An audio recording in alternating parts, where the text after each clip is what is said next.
May mga pag-ibig na tila hindi agad natatapos, kahit naman sa matinding pagsubok at mahabang panahon ng pagkakalayo. May pagkakataong muling pinaglalapit ng tadhana ang dalawang taong minsan ang nagmahalan.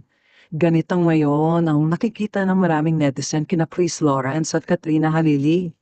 Matapos ang ilang taong maghiwalay, unti-unti muling nabuo ang magandang samahan ng dalawa. Sa mga nagdaang panayam, inamin ni Chris na hindi siya sasayangin ang pangalawang pagkakataong ibinigay sa kanya ni Katrina. Samantala, mas naging bukas na rin ang aktres sa muling paglapit ng ama ng kanilang anak. Ngunit kung may tunay mang bida sa kanilang kwento, marami ang naniniwalang ito ay walang iba kundi ang kanilang anak na si Katie. Sa paglipas ng panahon, siyang naging dahilan upang manatiling magkaugnay sina Chris at Katrina. Dahil sa pagmamahal nila sa kanilang anak, natutunan nilang muling mag-usap, magkaunawaan at ayusin ang mga sugat ng nakaraan. Marami tuloy ang nagsasabing si Katie ang tunay na kupido ng kanilang pamilya. Habang lumalaki siya, mas naging matibay ang samahan ng kanyang mga magulang.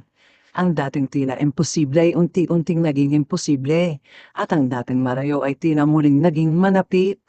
Hindi man tila taas ang kinukumpirma na sila na muling magkasintahan. Kitang-kita ng marami ang malaking pagbabago sa kanilang samahan. Mas komportable silang magkasama. Mas madalas silang nakikitang masaya bilang isang pamilya at higit sa lahat, pareho nilang inuuna ang kaligayahan ni Katie.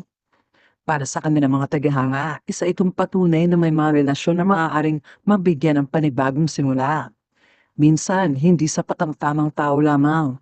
Kailangan din ng tamang panahon at marahil. Ito na ang mga panahong hinihintay nila Tris at Katrina.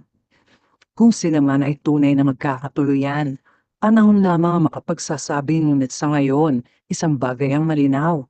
Ang pagmamahal nila sa kanilang anak ang siyang nagbukas ng pinto upang muling mabuo ang respeto, tiwala at pagkakaibigan sa isa't isa. Kayo, naniniwala ba kayong may mga pag-ibig na kahit ilang taon ang lumipas ay nakatakda pa ring magkabalikan? O sa tingin nyo, ang lahat ng ito ay nagsimula dahil sa pagmamahal nila kay Kitty? Ibahagi ang inyong opinion sa comment section at huwag kalimutang mag-like, mag-share, mag-subscribe para sa mas marami pang showbiz update.